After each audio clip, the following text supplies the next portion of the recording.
ఆత్మనా అంటే బుద్ధితో, ఆత్మాజిత అంటే మనస్సుని ఇంద్రియాల్ని జయించిన వాడి అవ్వాలి. అలా జయించిన జీవాత్మకు తానే మిత్రుడు. అంటే ఎవరు ఇంద్రియాదుల్ని జయిస్తాడో వాడికి వాడి మిత్రుడు, ఎవడు ఇంద్రియాదుల్ని జయించడో వాడికి వాడే శత్రువు. ఆత్మకి ఆత్మీయ శత్రువు అనే మాటను చక్కగా చెప్తున్నాడు. ఈశ్వరానుకూలమైనటువంటి మనస్సే నిన్ను ఎప్పుడైనా తరింపజేయగలదు. ఈశ్వర ప్రతికూలమైతే నీ మనస్సే నీకు శత్రువు. అలాగే ఇంద్రియాలను నిగ్రహించితే నీకు నువ్వే మిత్రం, ఇంద్రియాలని జయించలేకపోతే నీకు నువ్వే శత్రువు. ఈ మాటే ప్రహ్లాదుడు హిరణ్యకశిపుడితో చెప్పాడు. లోకాలన్నీ గెలిచావు, లోకపాలకుని గెలిచావు, నిన్ను నువ్వు జయించలేకపోయావు. ఎందుకంటే భీకర శత్రులార్వుల ప్రభిన్నుల చేసిన నీ లోపల 6 శత్రువులు ఉన్నారు. వాళ్ళని కానీ ఓడిస్తే ప్రపంచంలో నీకు మరొక శత్రువు అనేవాడే లేడు అని చెప్పాడు. ఆ కథ ఇక్కడ అర్థం చేసుకోవాలండి. కానీ ఎవడికి మిత్రుడు ఎవడి శత్రువో తెలిసింది కదా. ఇది తెలిసాక మిత్రులు యందు రాగము, శత్రులు యందు ద్వేషం ఉంటుందో అసలు మిత్ర అతల శత్రులు నీలో ఉన్నారు. అందుకే భగవత్పాలు వారు అంటారు, శత్రుతాది భావనలు కూడా నువ్వే ఏర్పరచుకునేవి పో అని చెప్పాడు. ఇక్కడ అసలు శత్రువు నీ మనస్సే. అది గెలవలేని చిత్తమే శత్రువు, జయించగలిగిన చిత్రం, ఇంద్రియాలను జయించగలిగిన చిత్తమే మిత్రము. కనుక మిత్రశత్రువులు ఎక్కడున్నారో ఎంత గొప్పగా చెప్పాడు. జితాత్మన ఇది బోధించి చెప్పాడు. ఎవడైతే ఈ విధంగా మనస్సుని, బుద్ధిని, ఇంద్రియాలను జయిస్తాడో వాడు జితాత్ముడు. అటువంటి వాడు ప్రశాంతుడు. వాడికి మాత్రమే పరమాత్మ సమాహిత, వాడికి పరమాత్మ సంపూర్ణముగా లభించిన వాడు అవుతున్నాడు. అంటే వాడు పరమాత్మ ఏంది చక్కగా స్థితుడు అవుతున్నాడు. ఎందుకంటే ఏదో ఆలోచిస్తుంటే ఒక మాటే వినలేమే, విషయాలు ఆలోచిస్తుంటే విష్ణువునందు మనస్సు ఎలా నిలబెడతావు? అందుకే ఇంద్రియాలని జయించగలిగినటువంటి వాడు, ప్రశాంతమైన మనస్సు కలిగిన వాడు మాత్రమే పరమాత్మ సమాహితవా, వాడి యందు మాత్రమే పరమాత్మ సమాహితుడవుతున్నాడు. ఆ స్థితికై ద్వంద్వముల యందు సహిష్ణుత్వం మొదటి సాధనలు ముందు చెప్పాను ఆయన. శీతోష్ణ సుఖదుఃఖేషు తథా మానావమానయోహో జ్ఞాన విజ్ఞాత తృప్తాత్మ కూటస్థో విజితేంద్రియ యుక్త ఇత్యుచ్యతే యోగి సమలోష్టాస్మ కాంచన. ఇదంతా యోగారూఢుడు ఎలా ఉంటున్నాడు చెప్తున్నాడు. ఇంకా ధ్యానయోగం ప్రారంభించలేదు. ధ్యానయోగము ద్వారా సిద్ధుడైన యోగారూఢుడు ఎలా ఉంటాడంటే, ముందు చిత్తాన్ని నిగ్రహించకపోతే శత్రువు అయిపోతుంది, నాశనం అయిపోతావు గనక నిగ్రహించుకో. సాధనకే చెప్పాడు ఇక్కడ. క్రమంగా ప్రశాంత చిత్తం తెచ్చుకో, పరమాత్మని నిలుస్తావు. అలా నిలిచిన వాడు జ్ఞాన విజ్ఞానాలతో తృప్తుడవుతాడు. జ్ఞాన విజ్ఞానం అంటే ఏమిటి మనం అనేక మార్లు చెప్పాం. ఆత్మ గురించి బాగా అర్థం చేసుకుంటే జ్ఞానం, అనుభవానికి తెచ్చుకుంటే విజ్ఞానం. ముందు అర్థం దగ్గరే బెక్కుపడుతూ ఉంటే అనుభవం ఎక్కడికి వస్తుందండి? ఇక్కడే బెక్కుపడిపోతుంది, ఇక్కడే కుంటుతున్నాం, ఇంకా అక్కడికి ఎలా వెళతాం? అందుకే అంబిక్విటీ లేకుండా, అసందిగ్ధత లేకుండా స్పష్టంగా శాస్త్రం చెప్పిన పరమాత్మ జ్ఞానాన్ని గ్రహిస్తే జ్ఞానం, దాని అనుభవానికి తెచ్చుకుంటే విజ్ఞానం. ఇతడు జ్ఞానముతో సాధన చేసి విజ్ఞానాన్ని తెచ్చుకున్నాడు, దానితో తృప్తుడవుతున్నాడు. ఎవడు? యోగారూఢ స్థితికి చేరినవాడు, అనుభవం పొందాడు గనక జ్ఞాన విజ్ఞాన తృప్తాత్మ, వాడు కూటస్థుడు. కూటస్థుడు అంటే అప్రకంప్య అని మాట చెప్పారు భగవత్పాల్ వారు. అంటే వాడింకా అన్షేకబుల్. అంటే ఏది ఆత్మ డౌట్ అనేది వాడు అన్షేకబుల్. ఎందుకంటే దాన్ని స్థిరపడిపోయాడు వాడు. ఇక్కడ సూర్యుడు స్పష్టంగా కనబడుతూ ఉంటే నాకు ఇది కనబడలేదు నువ్వు అనగలవా? ఆ జ్ఞానం అన్షేకబుల్. దాన్ని కూటస్థ అంటారు. కూటస్థ అంటే అప్రకంప్య అని అర్థం చెప్పారు, కదలని వాడు. దీనికి అర్థం ఏంటంటే, సాధారణంగా గిన్నెలు మాట్లాడడం చూస్తూ ఉంటారు కదా మీరు. ఇవైతే కాస్త ఆత్మ కంటే ఇవి అర్థమవుతాయి, గిన్నెలు మాట్లాడడం. మనకి ఆ గిన్నెలు మాట్లాడేసేటప్పుడు ఒక రాట లాంటిది పెడతారు, ఒక ఇనపతో చేసినటువంటి ఒక దూలం లాంటిది పెట్టి ఏ గిన్నె వచ్చినా దాన్ని ఇలా దాని మీద కొడుతూ ఉంటారు. ఆ గిన్నెకున్న వికారం మానిస్తారు. ఒక గిన్నె అయ్యాక మరో గిన్నె అలా వస్తూ ఉంటే దాన్ని చేస్తుంటారు. ఇవన్నీ చేస్తూ ఉన్న దేని మీద? ఒక చిన్న దూలం మీద, రాట మీద అన్నీ చేస్తున్నది అలాగే ఉంటుంది చూడండి ఇక్కడ. అలాగే ఎన్ని మార్పులు వచ్చి వెళుతూ ఉన్నా అలా నిశ్చలంగా ఉండగలిగిన చిత్తం ఆత్మతత్వాన్ని కూటస్థ అంటారు ఇక్కడ. అది కూటస్థ అనే మాటకి అర్థం. అది ఎప్పుడు కదలదు, దానికి ఏం వికారం లేదు. ఈ పైన కొట్టడం, మేకులని వాటికి తనకలేదు. అది ఆత్మ యొక్క స్వరూపం. అది కూటస్థ అనే మాటకి ఇది అర్థం. అనేకసార్లు వేదాంతంలో కూటస్థమచలం ధ్రువం ఇలాంటి శబ్దములు వస్తుంటాయి. అంటే నిర్వికార స్థితి, అప్రకంప్య స్థితి. విజితేంద్రియ యుక్త ఇత్యుచ్యతే యోగి. వీడు ఆరూఢుడి లక్షణాలు ఎంతవరకు చెప్పాడు అంటే, స్థితప్రజ్ఞుడి యొక్క లక్షణం ఏదో ధ్యానయోగములందు ఆరూఢుడైన వాడి యొక్క లక్షణం ఇది. ధ్యానయోగం దేనిలో భాగం?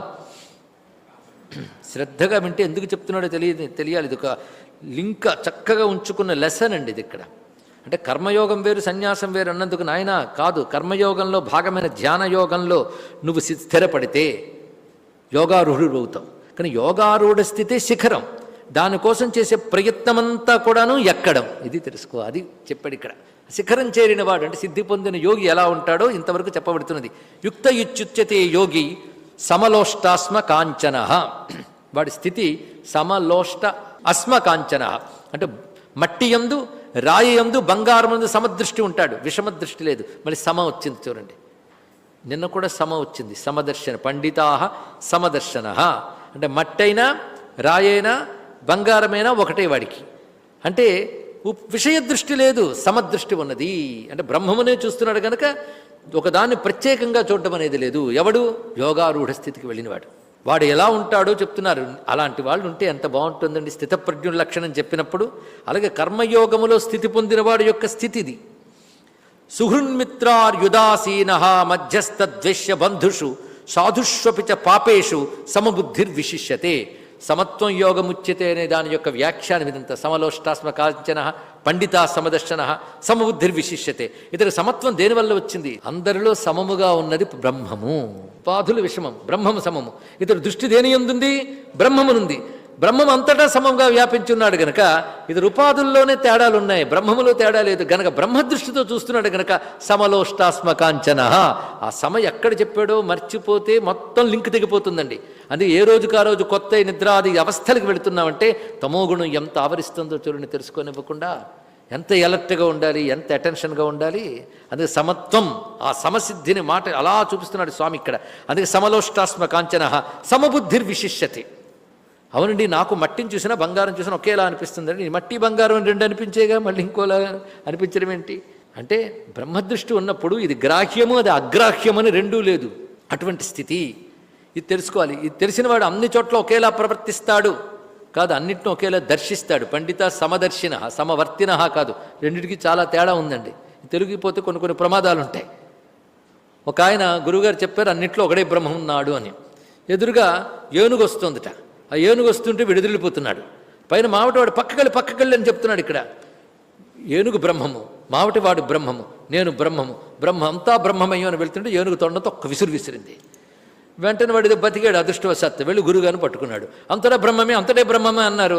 నేను అలాగే అనుకున్నాను, ఆ ఏనుగనే బ్రహ్మము ఈ బ్రహ్మమును తోసిపారేసింది అన్నాడు. ఇక్కడ నాయనా నువ్వు మావటివాడు బ్రహ్మమే అన్నావు కదా అన్నాడు. అవును. మావటివాడు ఏమన్నాడు? పక్కకెళ్ళాడంటే బ్రహ్మము చెప్పిందిగా పక్కకెళ్ళమని నువ్వు ఎందుకు వెళ్ళలేదు అన్నట్టు ఇక్కడ గురువు గారు. కనుక బ్రహ్మం అనే దాన్ని సరిగ్గా అర్థం చేసుకోగలగాలి. బ్రహ్మం అంటే సచ్చిద్రూపం, వికారాలు ఉపాధులు. ఇతర దృష్టి బ్రహ్మంతో తాదాత్మ్యం చెందింది. దేనివల్ల? యోగ ఆరూఢుడు గనక. నువ్వు ఆరురోహ స్థితికే రాలేదు. ఇంకా ఆరూఢ స్థితి ఉన్నవాన్ని అర్థం చేసుకో. ఆరురోహ స్థితి ఆరూఢత్వం కోసమే. అందుకే నిష్కామ కర్మ యోగము ఆ స్థితిని పొందడానికి. కనుక ధ్యానాన్ని సాధనగా చేసుకుని ఆ సిద్ధికి వెళ్ళాలయ్యా నువ్వు అని చెప్తూ, అటువంటి స్థితికి వెళ్ళినవాడు సమబుద్ధితో చూస్తాడు. ఎవరినో చూడండి ఇక్కడ. సుహృత్, మిత్ర, అరి, ఉదాసీన, మధ్యస్థ, ద్వేష్య, బంధుషు, సాధుషు చ పాపేష్వపి సమబుద్ధిర్విశిష్యతే. ఎన్ని రిలేషన్స్ చెప్పాడు చూసారా? ఇవి కానీ మీరు దగ్గర రాసుకొని హ్యూమన్ రిలేషన్స్ మీద కానీ ఎవడైనా ఒక పెద్ద ఎస్సే రాయి దలుచుకుంటే దీన్ని మించి మీరు 10వ రిలేషన్ చూపించలేరు. 9 రిలేషన్స్ చెప్పాడు ఇక్కడ. హ్యూమన్ రిలేషన్స్లో ఉన్న 9. ఈ 9 తెలుసుకుంటే 9 అంటూ సమబుద్ధి ఉంటుంది. ఇంకా వాడు రాగద్వేషాలు ఎక్కడున్నాయి చూడండి. కానీ సాధన దశలో సమబుద్ధి ప్రాక్టీస్ చేయాలి, సిద్ధ దశలో సమబుద్ధి తనంత తాను వస్తుంది. కానీ సాధన దశలో తగిన మర్యాదతో గౌరవించడం, దేనికి అంటుకోకపోవడం. సిద్ధ దశలో ఆ ప్రయత్నమే లేదు, అంతటా బ్రహ్మమే కనబడుతుంది. కనుక రిలేషన్స్ చూడండి. మొట్టమొదటిగా సుహృత్ అంటే ఇందాక డెఫినేషన్ ఇచ్చేసాం, ప్రత్యుపకారం కోరకుండా ఉండేవాడు. మిత్రుడు అంటే మనమందు సద్భావం కలిగిన వాడు, మనం వాడి పట్ల సద్భావం కలిగితే మిత్రుడు. ఇక ఆ తర్వాత అరి అంటే శత్రువు. ఉదాసీన అంటే ఏ పక్షానికి చెందనివాడు అని అర్థం. అంటే శత్రువు కాడు, మిత్రుడు కాడు, వాడు ఉదాసీనుడు. మధ్యస్థుడు అంటే నువ్వు ఎవడి పట్ల శత్రుత్వం వహించావో వాడి పట్ల నీ పట్ల కూడా మేలు కోరేవాడు. అంతే. ఇక్కడ ఒకడి వైపు ఓరగడు, ఇద్దరి పట్ల మేలు కోరుతాడు. ఉదాసీనుడా, ఇద్దరి గురించి మేలు కోరుడు కీడు కోరుడు, పక్కకి వెళ్తాడు. అందుకు ఉదాసీన మధ్యస్థ. ద్వేష్య, నువ్వు ద్వేషించేవాడు లేదు నిన్ను ద్వేషించేవాడు. బంధువులు. బంధువులు అంటే ఇందాక చెప్పుకున్నాం. సాధుషు అంటే సత్పురుషులు. ఎవరిని సాధువునాలంటే శాస్త్రానువర్తిషు అని భగవత్పాల్ వారు చక్కగా చెప్పారు. శాస్త్ర ప్రకారం జీవించేవారు సాధువులు. పాపేషు అలా జీవించని వారు పాపులు. అంటే ప్రతిషిద్ధ కర్మకారిషు అన్నాడు ఇక్కడ. నిషేధ కర్మలు చేసేవారు పాపులు. చూసారు ఎందరయ్యారు లెక్క కడితే 9. ఈ 9 యందు కూడా సమబుద్ధి కలిగిన వాడు విశిష్యతే, ఒకచోట విముచ్యతే, మరో పాఠాంతరం కూడా ఉన్నది ఇక్కడ. అంటే ఈ 9 యందు సమబుద్ధి ఉండాలి. అంటే వీడి మిత్రుడని వాడి శత్రువని భావం కూడా లేదు, వీడి బంధువని వాడి బంధువు కాడని భావం లేదు, వీడి మధ్యస్థుడిని ఒకలా చూడడం, వీడి ఉదాసీనుని ఒకలా చూడడం లేదు. దేనికి అంటకుండా ఉన్నాడు. దేనికి అంటకున్నాడు ఉన్నాడంటే ఉదాసీనుడా కాడు, మధ్యస్థుడే కాడు. ఉదాసీనుడికి వీడి పక్కకి వెళ్ళకూడదు, వాడి పక్కకి వెళ్ళకూడదు, నన్ను ఇన్వాల్వ్ చేయకండి అంటుంటాడు, వాడు ఉదాసీనుడు. మధ్యస్థుడంటే వాడి మేలు వీడి మేలు కొడుతున్నాడు, వీడికి అది లేదు. కనుక బ్రహ్మష్ఠుడు ఈ రిలేషన్స్లో దేనికి చెందడు, వీరన్నిటి పట్ల సమభావంతో ఉంటాడు. ఒకరి పట్ల ఒకలా చూడ్డు, ఇంకొకరి పట్ల ఇంకోలా చూడ్డు. ఆ స్థితి పొందినవాడు. చూస్తూ ఉంటే ఎంత గొప్ప వ్యక్తి అండి అతను. ఆ స్థితి పొందాలని ప్రతివాడు అనుకోవాలి కదా, అది ఆరూఢ స్థితి. దానికోసం ఆరురోహుడు కావాలి. అందుకు చెప్తున్నాడు యోగి యుంజీత సతతం ఆత్మానం రహసి స్థిత. ఇప్పటి వరకు చెప్పినది మొట్టమొదట సాధనకంగమైనటువంటి యోగాన్ని కాస్త పరిచయం చేసి దాని ద్వారా ఆరూఢుడైన వాడు ఎలా ఉంటాడో ఇంతవరకు వర్ణించి అది పొందడానికై ధ్యానయోగ రూపమైన సాధన ఎలా చేయాలో చెప్పబోతున్నాడు ఇక్కడ. ఈ సాధన నిష్కామ కర్మయోగికి అవసరమే, జ్ఞానయోగం కోసం సాధన చేస్తున్న వాడికి అవసరమే. యోగి యుంజీత సతతం ఆత్మానం రహసి స్థిత ఏకాకి యతచిత్తాత్మ నిరాశీరపరిగ్రహ. యోగి ఎలా చేయాలో ధ్యానం చెప్తున్నాడు. ఇలాంటి ధ్యానం చేస్తే వాడు ఆరూఢ స్థితికి వెళ్తాడు. ఈ ధ్యానం ఎలా చేయాలో చూపిస్తున్నాడండి. అంతేగాని నేను కేవలం నిష్కామ కర్మయోగం ఈశ్వరాత్మబుద్ధితో చేస్తున్నాడు సరిపోదు. ఈశ్వరుడు యందు ధ్యానం ఉండాలి. ఈశ్వరుడు అంటే ఏమిటో డెఫినేషన్ చెప్పుకున్నాం. దానికి ప్రయత్నం కూడా కొంచెం చెప్పి సిద్ధావస్థ గురించి చెప్పి మళ్ళీ ప్రయత్నం గురించి వివరిస్తున్నాడు ఎలా చేయాలో. యతచిత్తాత్మ అన్నప్పుడు శరీరేంద్రియ మనస్సును వశంలో ఉంచుకున్నవాడై, నిరాశి ఆశారహితుడై, అపరిగ్రహ భోగ సామగ్రిని సమకూర్చుకోకుండా ఉన్నవాడైన యోగి ఎలా సాధన చేయాలంటే ఏకాకి, ఒంటరిగా. ఇది చాలా అవసరమండి. ఏకాంతంలో తపస్సు చేయాలి. అందుకే ఏకస్తపోద్విరధ్యాయి అని ఒక మాట ఉన్నది. తపస్సు చేసేటప్పుడు ఒక్కడివే, అధ్యయనం చేసేటప్పుడు ఇద్దరుట. ఒక విద్యార్థికి మరొక విద్యార్థి తోడు. తపస్సుకు ఒక్కడే. అందుకే తపస్సు ఎవడిది వాడిదే తెలుసుకోండి ఇక్కడ. అందుకే ఎప్పుడు తపస్సు చేసినా నీ ఆసనం నీదే, ఇది గుర్తుపెట్టుకోవాలి. ముందు ఏకాకి, ముందు మనస్సు అనేకంతో కలిసి ఉండొచ్చు, నువ్వు అనేకంతో కలవకు, ముందు అది ప్రాక్టీస్ చేయి. ఏమండి నా మనస్సు స్థిరపడట్లేదండి అన్నాడు ఒక ఆయన. నువ్వు స్థిరంగా కూర్చో, మనస్సు సంగతి తర్వాత చూద్దాం. ఎందుకంటే కొండ కదులుతున్నంతసేపు నీళ్లు కదులుతాయి. ముందు కొండను కదలకుండా కూర్చోబెట్టు, కొంతసేపటికి నీళ్ళకి స్టెబిలిటీ వస్తుంది, అవునా లేదా? కొండను కూర్చోబెట్టగా నీళ్ళు కూర్చుండిపో, దానికి టైం తీసుకుంటుంది. ముందు కొండను కూర్చోబెట్టని నేర్చుకో, కొండ లాంటి దేహాన్ని కూర్చోబెట్టని నేర్చుకో. కొంతకాలానికి నీరు లాంటి అంతఃకరణం స్థిరపడ్డం నేర్చుకుంటుంది. అలలు కదలిక ఆగిన నీటిలో తేటదనం కనబడుతుంది, కదలిక ఆగిన మనస్సులో పరమాత్మ కనబడతాడు. ఇది కావాలి. అందుకే కూర్చోబెట్టే ప్రక్రియ నుంచి చూపిస్తున్నాడు. అది ఎలాగంటే ఆత్మానం రహసి స్థిత, రహస్యంగా కూర్చో అన్నాడు. రహస్యంగా అంటే ఇంకొకరికి నీ సాధన గురించి తెలియనవసరము లేదు. అంతేగాని ధ్యానయోగంలో ఫలానా నాయకుడు, అది పెద్ద ఫోటో, కానీ వాడు చెయ్యని మర్డర్లు లేవు. ఫోటో మాత్రం బ్రహ్మాండంగా కనబడుతుంటుంది ధ్యానయోగంలో. ఏం లాభం ఏంటి ఇక్కడ? అది వాడి సాధన వాడిది. రహసి స్థిత, రహస్యముగా అన్నాడు ఇక్కడ. నీ సాధన నీదే. అంతేగాని ఒక ఆయన వచ్చి నేను ఏం చేస్తానంటే నా డైలీ రొటీన్ అందరికీ అదే చెప్తుంటాడు. తెల్లవారుజామున లేస్తాను, కూర్చుంటానండి, ఫలానా మంత్రం 1,000 చేస్తాను, ఈ మంత్రం 1000 చేస్తాను అంటే ఎంత తొందరపాటు చూడండి. రహసి స్థిత ఏకాకి, ఒంటరితనం, ఒంటరిగా ఉండాలి. యతచిత్తాత్మ, చిత్తాన్ని నియమించాలి. నిరాశేహి అపరిగ్రహ అంటే యతచిత్తాత్ముడవై నిరాశ అంటే చాలామంది డిప్రెషన్ అనుకుంటారు. ఆశలు లేనివాడై, అనవసరపు విషయములు పోగు చెయ్యని వాడై సాధనలోకి దిగాలని ఒక అర్థం. ఇలా సాధన చేసిన వాడు క్రమంగా ఈ సాధన కూడా చేయాలి. ఇంద్రియాలు నిగ్రహిస్తూ ఆ సాధన విడిచిపెట్టాలి. ఎలా కూర్చోవాలంటే శుచౌ దేశే ప్రతిష్టాప్య, శుచి అయిన ప్రాంతంలో నువ్వు స్థిరంగా కూర్చోవాలి. శుచి అయిన దేశం, పరిశుభ్రమైన దేశం అంటే శాస్త్రరీత్యా కూడా శుద్ధి కావాలి. అంతేగాని శుభ్రంగా తుడిచానండి, దానిలో ఏదో నీరు కలిపి మందు కలిపి శుభ్రంగా క్లీన్ చేసానండి, అది బయట శుచి కాదు, అది శుభ్రత. శుచి అంటే మంత్రంతో సదాచారముతో శుద్ధి అయిన అంటూ ముట్టు సొంటు ఇత్యాది లేని చోట్లు.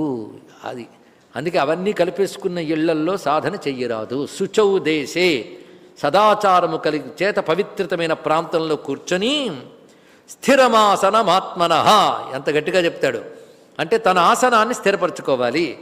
ఆత్మనః ఆసనమపి, మనస్సు యొక్క ఆసనాన్ని కూడా స్థిరపరచుకోవాలి, దాన్ని స్థిమితంగా కూర్చోబెట్టుకోవాలి. ఈ ఆసనం స్థిరమైనది కూర్చోబెట్టుకోవాలి. అచ్చం పతంజలి చెప్పింది స్థిర సుఖమాసనం. ఏ ఆసనంలో కూర్చుంటే మంచిదండి, నీకు సుఖంగా ఏది ఉంటే అదేనండి. అందుకే ఈజీ చైర్లో కూర్చుని కాళ్ళు చాచానంటే అంటే సార్ కాదు, ఇక్కడ శాస్త్రము చెప్పిన ఆసనాల్లో నువ్వు ఏది సుఖంగా వేయగలవో అది. అందుకని డాక్టర్ ఫలానా ఆసనం నీకు పడదయ్యా, వెన్నుకు మంచిది కాదన్న బలవంతంగా చేయకూడదు.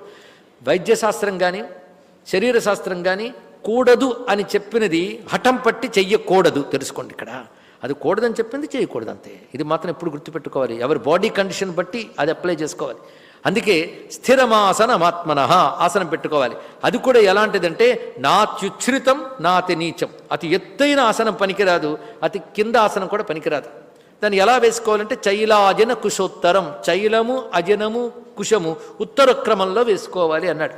అంటే ముందు దర్భాసనం, దాని మీద జింక చర్మము, దానిపైన వస్త్రము. వస్త్రము అన్నప్పుడు మామూలు నూలు వస్త్రములు కాదు, మిగిలిన యోగ శాస్త్రాల్లో చెప్తున్నాడు ఇక్కడ చిత్రాసనమును ఊలు కంబళి మొదలైనవి వేసుకోవాలి. అయితే కొన్ని శాస్త్రాలు ఏం చెప్తుంటే జింక చర్మం దర్భాసనం వేసుకోవడానికి ప్రత్యేక సంస్కారములు కొన్ని ఉండాలి అని చెప్తాయి. ఏదేమైనప్పటికీ కూడా ఇందులో ఉన్న క్రమంలో మృదువైన ఆసనం ఉండాలి. పైగా ఇబ్బంది పెట్టని విధంగా ఆసనం పెట్టుకుని తత్రైకాగ్రం మనఃకృత్వా యత చిత్తేంద్రియ క్రియ, మనస్సును ఏకాగ్రం చెయ్యు. మొదట సాధ్యం కాదు కానీ క్రమంగా యత చిత్త ఇంద్రియ క్రియ, చిత్త ఇంద్రియ క్రియలని నియమించు. ఉపవిశ్యాసనే, ఆసనం మీద కూర్చుని చేయవలసిన పని పరుగుడుతున్న మనస్సును బుజ్జగించి తేవడం, ఆలోచనలతో విడుపుతున్న మనస్సును మళ్ళీ క్రమంగా తీసుకురావడం. యుంజ్యాత్ యోగమాత్మ విశుద్ధయే, ఆసనం ఎలా కూర్చోవాలి అని చెప్పాడు. ఆ కూర్చోవలసిన భంగిమ చెప్తున్నాడు. సమం కాయ శిరోగ్రీవం ధారయన్ నచలం స్థిర సంప్రేక్ష నాసికాగ్రం స్వం దిశశ్చానవలోకయన్. సమం కాయ శిరోగ్రీవం, శరీరము మెడ శిరస్సు ఈ మూడు సమస్థితిలో సరళ రేఖలా ఉండాలి అన్నాడు. అంటే స్ట్రైట్గా కూర్చునే పద్ధతి అండి, ఇలాగా అలాగా కాకుండా ఆ కూర్చోవలసిన పద్ధతి. సమం కాయ శిరోగ్రీవం ధారయన్ అచలం స్థిర, అచలమైనటువంటి అంటే నిశ్చలముగా ఉంచుచు అని అర్థం ధారయన్ అంటే. ఇక్కడ మీరు గమనించినప్పుడు యతచిత్తాత్మ నిరాశీరపిరగ్రహ ఇలాంటి మాటల్లో యమనియమాలు చెప్పాడు. ఇప్పుడు ఆసనం చెప్తున్నాడు. ఆసన స్థితితో ఇప్పుడు ప్రాణాయామం ఎలా చేయాలో చెప్తూ ఉన్నాడు. ఇక్కడ ప్రాణాయామ స్థితి చేసే ముందు నువ్వు కూర్చోవలసిన స్థితి ఇది. ఆ సమయంలో దేని మీద దృష్టి పెట్టాలి కదా, నాసికాగ్రమనందు పెట్టు అన్నాడు. ముక్కు కొన మీద పెట్టుట అని ఒక ఆయన రాసి ముక్కు కొన ఎక్కడా అని దాని మీదే దృష్టి పెడుతూ కూర్చున్నాడు. దాని గురించి భగవత్పాదులు వారు చెప్తారు, నహి స్వనాసికాగ్ర సంప్రేక్షణం ఇక విధిత్సితం. ముక్కు కొన మీద అంటే ముక్కు కొన మీదే పెట్టు అంటే జానిస్తే ముక్కు కొన కనబడేటట్టు కూర్చోవడం కాదయ్యా. దీని అర్థం ఏంటంటే దృష్టిని అంతర్ముఖం చెయ్యు అని చెప్పడం. చక్షుషోహ దృష్టి సన్నిహిత అని చెప్తూ సచ అంతఃకరణ సమాధాన వేక్ష అన్నాడు. అంతఃకరణమునందు దృష్టిని నిలపడమని దీని అర్థము. ముక్కు కొన మీద పెట్టుట అంటే ఏకాగ్రత అని అర్థం. ముక్కు కొన అంటే ముక్కుకి ఈ కొన ఆ కొన పెద్ద డౌటు, దానితో ఈ డౌట్లతోనే అయిపోతుండేది. అక్కడ పెట్టాలా ఇక్కడ పెట్టాలా, ఎక్కడో దగ్గర పెట్టకుండా ఉన్నాడని మాత్రం అర్థమవుతుంది మనకి ఇక్కడ. దీనికి ఒకటి ఇంకో ఆలంబనం అంటే భృగోహో అని భగవానుడు మునుపధ్యాయంలో చెప్పాడు కనుక కనుబొమ్మల నడిమి ప్రాంతము, ఇది చాలా ఉత్కృష్టమైనటువంటిది. కొన్ని యోగ ప్రక్రియలకి దీని యందు ఆ టిప్ ఆఫ్ ది నోస్ దాని యందు పెట్టడం కూడా క్రమం కొందరు చెప్తారు. కానీ భృగోహ మధ్యం ఇది యోగశాస్త్రం మిగిలిన చోట్ల చెప్పిన దాన్ని కూడా సమన్వయించుకుని భగవానుడే మునుపటి అధ్యాయంలో చెప్పిన దానిలో కూడా అన్వయించుకుంటే కనుబొమ్మలు నడిపి ప్రాంతము, అది ఆజ్ఞాచక్రస్థానం, అది మనశ్చక్రస్థానం. విశుద్ధం నుంచి క్రింద వరకు ఉన్నటువంటి పంచభూత స్థానములైతే మనశ్చక్రస్థానం అది కనుక ఆ మనస్సే కదా నియమించాలి. కానీ మనశ్చక్రస్థానం అక్కడ మనోపి భ్రూమధ్యే, తర్వాత సకలమపి భిత్వా కులపథం సహస్రారే పద్మే సహరహసి పత్యా విహరసి, అది క్రమం. అందుకు భ్రువోర్మధ్యం అనేది ఇక్కడ సరిపోతుంది. అప్పుడు ప్రశాంతాత్మ, మనస్సును ప్రశాంతపరచు. ఎప్పుడు ప్రశాంతపరచగలవు? ఇందాక చెప్పినట్టు బయటి నుంచి దృష్టిని బయటే వదిలి అంతర్ముఖం చేయడంతో ప్రశాంతాత్మ. విగత భీహి, భయం అనేది కూడదండి. భయం ఆధ్యాత్మికత రెండిటికి ఎడమొహం పెడమొహం తెలుసుకోండి. దాన్ని తెచ్చావా ఇది ఉండదు, ఇది దీనివైపు వెళ్ళావా అది ఉండదు. భయం ఎప్పుడు పనికిరాదు, భయాన్ని విడిచిపెట్టాలి. శంకాదులు కూడా భయం యొక్క లక్షణాలు. అందుకే మాటి మాటికి వీత రాగ భయక్రోధ విగతేచ్ఛా భయక్రోధ. ఏమిటంటే కృష్ణుడు అదే చెప్తాడు, నీకు అది వదిలే వరకు చెప్తూనే ఉంటాడు ఆయన అంతే. బ్రహ్మచర్యవ్రతే స్థిత లేదా బ్రహ్మచారి వ్రతే స్థిత. బ్రహ్మచర్య వ్రతంలో ఉండాలి అన్నాడు ఇక్కడ. బ్రహ్మచర్యం అనే మాటకి మరి గృహస్థులు చేయకూడదన్నమాట అని అర్థం కాదన్నమాట. దానికి కూడా శాస్త్రము విధించిన ప్రకారము భోగ నియంత్రణ కలిగి ఉండడం బ్రహ్మచారికి ప్రాజాపత్య బ్రహ్మచర్యం. అంతేకాదు ఆధ్యాత్మిక సాధనలో బ్రహ్మచర్య వ్రతం చాలా అవసరం. అంటే బ్రహ్మమునందు చరించుట బ్రహ్మచర్యం అని ఒక అర్థం చెప్పడమే కాకుండా గురుశుశ్రాదిభి అన్నారు ఇక్కడ. గురుశుశ్రూష, భిక్షా భోజనం వీటిని అనుష్ఠించుడు కూడా బ్రహ్మచర్యమే అన్నాడు ఇక్కడ. అంటే ఇక్కడ భిక్షాభోజనం అంటే మళ్ళీ ప్రతి ఇంటికి వెళ్ళి అడుగుతాను కాదు, నియతాహార స్వీకారం, నియమితమైన ఆహారాన్ని స్వీకరిస్తూ గురు శుశ్రూష చేస్తూ ఉండడం బ్రహ్మచర్యం. గురు శుశ్రూష అన్నప్పుడు గురువు సన్నిహితంగా ఉండొచ్చు లేకపోవచ్చు, కానీ గురువు యందు భక్తి కలిగి గురువు చెప్పిన వాక్యమునందు నిష్ఠ కలిగితే బ్రహ్మచర్యమే. తెలుసుకోండి ఇక్కడ. బ్రహ్మచారి వ్రతే స్థిత మనస్సంయమ్య, మనస్సుని క్రమంగా నియమించి మచ్చిత్త యుక్త ఆసీత మత్పర. నియమించిన మనసుని ఎక్కడ పెట్టాలి? మచ్చిత్త, నాయందు సమర్పించిన చిత్తము కలవాడై, మత్పర నేనే పరమగతిగా భావించిన వాడై. అది అంటే ఇంత లక్ష్యం అవడు పరమాత్మ. పరమాత్మ లక్ష్యం లేనప్పుడు ఎందుకంటే ఒక ఆయన అన్నాడు, బాగా యోగా నేర్చుకో అన్నాడు. ఎందుకండి? హెల్త్ కోసం. హెల్త్ ఎందుకండి? అన్నిటికీ లక్ష్యం పరమాత్మ. దానికి సహకరించినప్పుడు ఏది అక్కర్లేదు. కానీ ఇవన్నీ కూడా మచ్చిత్త మత్పర. ఆ మచ్చిత్త మత్పర విడిచిపెడితే ఇంకెందుకండి? మచ్చిత్తో యుక్తాసీత మత్పర, మత్పరాయణుడై మచ్చిత్తుడై ఉండాలి. అంటే చిత్తం ఆయన యందు అర్పించడం, ఆయన తప్ప మరేది ప్రధానం కాదనుకోవడం. ప్రధానం కాదు అనుకోవడం వల్లనే సిద్ధి పొందగలం. అంటే ఆయన తప్ప మరేది ప్రధానం కాదు అనుకోవడం వల్లనే సిద్ధి పొందగలం. ఇంకేదో ప్రధానం అనుకుంటే జారిపోతామండి. ఇక్కడ విషయం ప్రధానం అనుకున్నావా విష్ణువు నుంచి జారిపోతావు, విష్ణువు ప్రధానం అనుకున్నావా విషయం నుంచి ఆయన వైపు వెళతావు. ఇది తెలుసుకో. ఇక్కడ రెంట్లో ఏదో ఒకటే. అందుకే తులసిదాస్ చెప్తాడు, కామ్ ఔర్ రామ్, ఏదో ఒకటే ఉంటాట. ఒక వరలో రెండు కత్తులెమడు, ఒక హృదయంలో కాముడు రాముడు ఇద్దరుండరు. మరి ఎలా అండి? నీకు కాముడు కావాలో రాముడు కావాలో తేల్చుకో. కొంత ఆయన కొంత ఈయన. ఎలా అవుతుంది? కొంత చీకటి కొంత వెలుగు అన్నంత అసహ్యంగా ఉంటుంది. ఇక్కడ ఏదో ఒకటే. నీకు చీకట్లో పడి ఏడిస్తే సరదా అంటే ఏడు, కాముడితో పడు, పాపాల్లోకి పోతావు, నరకాల్లోకి. రాముడిని పట్టుకో, కాముడో రాముడో తేల్చుకో అన్నాడు ఇక్కడ.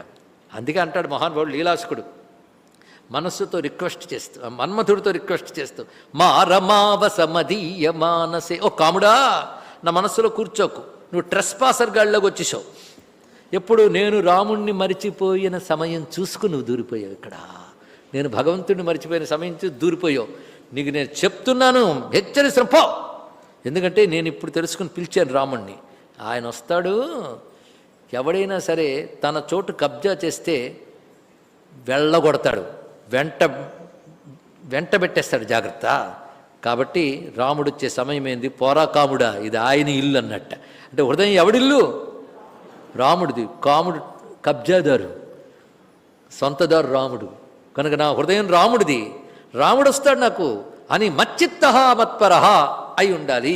యుంజన్నేవం సదాత్మానం యోగి నీతమానస శాంతిం నిర్వాణ పరమా మత్సంస్థామదిగచ్చతి. ఈ విధంగా మచ్చిత్త మత్పరుడై మనోనిగ్రహశాలి అయిన యోగి నిరంతరం అన్నాడు ఇక్కడ. నియతమానస యుంజన్నేవం సదా ఆత్మానం, తనని తాను ఈ విధంగా నియంత్రించుకుని ప్రాణాయాది సాధనలతో నాయందు మనస్సు నిలబెట్టినటువంటి వాడు నిర్వాణ పరమాం శాంతిం, నిర్వాణ రూపమైన పరాకాష్ఠ రూపమైన శాంతిని పొందుతాడు. అదేమిటి? మత్సంస్థానం. అతను నాయందే సమ్యక్ స్థానం, సంపూర్ణముగా నాయందే ఉంటాడు. అదే పరమమైన శాంతి. కనుక నన్ను పొందుటయే పరమమైన శాంతి. అది పొందుటకై చిత్తమును నాయందు పెట్టాలి, మత్పరాయణుడై ఉండాలి. అంటే ఇదే గతి, ఇదే లక్ష్యం, నన్ను ప్రధానముగా ఉండాలి. అది ఉండడానికే నా యందు నిలుపుటకై మనస్సుని ప్రాణాయామాది ప్రక్రియల ద్వారా ఇంద్రియములు నియమిస్తూ నా యందు నిలపాలి అంటూ ధ్యాన పద్ధతిని పరమాత్మ చక్కగా బోధిస్తున్నాడు. ఇటువంటి వాడు జీవిత వ్యవహారం ఎలా ఉండాలి అంటే, ధ్యానం చేసాం గంట సేపు 2 గంటలు, అలా సమాధిలో గడిపోతామా? అలా వెళ్ళిపోతామంటే ధ్యానానికి కూర్చుంటామా? ఈ ధ్యానంతో నువ్వు సమాధికి వెళ్ళిపోతావంటే ఇంకా ధ్యానం అంటే భయం వేస్తుంది. కానీ ధ్యానం చేస్తాం, భగవంతుడితో తాదాత్మ్యం చెప్తాం, తర్వాత ప్రారంధము ప్రకృతి ప్రేరేపించి బయట ప్రపంచంలోకి వస్తాం. అప్పుడు ఎలా ఉండాలి? అప్పుడు ఎలా ఉండాలంటే నీ ధ్యానానికి విరోధము కాని విధంగా జీవించాలి. ఇది చాలా అవసరం ఇక్కడ. అందుకే 2 రోజులు 2 గంటలు పూజ చేసి ప్రపంచంలోకి వెళ్ళినప్పుడు ఆ 2 గంటల పూజకి ఏ సంస్కారము, ఏ లక్ష్యం ఉందో దానికి విరోధం కాకుండా మిగిలిన గంటలు బ్రతకాలండి. ఇది చాలా ప్రధానమైనది. అంటే నువ్వు చేసే ఆ ధ్యానం వెనకాల నువ్వు తినే తిండి, నీ హ్యాబిట్స్, నీ నిద్ర, వీటన్నిటి ప్రభావం ఉంటుంది. కానీ ధ్యానంలో సాధన చేసేవాడికి తిండి విషయంలో, నిద్ర విషయంలో, యాక్టివిటీస్ విషయంలో నియమాలు ఉన్నాయి. ఇది చెప్తున్నాడు. దీన్ని బట్టి ఆధ్యాత్మిక సాధన అంటే ఏదో లేనిపోని చాదస్తాలు పట్టుకుంటా వేలాడుతూ ఉండడం మాత్రమే కాదు. అందుకే కొందరు ఆధ్యాత్మిక సాధన పనులు కొంత వయసు వచ్చేటప్పటికి అనారోగ్యాలు పాలవుతుంటే మొదటి నుంచి చెప్తే వినదండి. మా అమ్మ అలా పూజలు పునస్కారాలు అంటూ ఉంటుంది, చాదస్తాలతోనే అయిపోతుంది, కానీ ఆరోగ్యం బాగోలేదంటే ఆవిడ అలాగే ఏదో అనుకుని చేసేస్తుందే తప్ప కృష్ణుడు చెప్పినట్టు చేస్తే ఆధ్యాత్మిక సాధన వాడికి రుగ్మతలు ఉండవు, సరికదా, దృఢంగా నిలబడగలడు, జీవితం పరిపూర్ణంగా ఆనందంగా గడపగలడు. ఆనందం గడపగలడంటే ఆస్తి పోస్తి పోగు చేసుకుని కాదు, ఆత్మానందం అనుభవిస్తూ ఆనందంగా తిరుగుతాడండి. ఎంత హాయిగా వాడి ముఖంలో ఎప్పుడు చిరునవ్వు ఉంటుంది. నువ్వు ఇంకెక్కడ చూడలేవు, నీ మొహంలో కూడా నువ్వు చూడలేవు, అద్దం ముందు నిల్చున్నా. అలా ఉంటాడు యోగారూఢ స్థితికి వెళ్ళినవాడు, ఆనందంగా ఉంటాడు.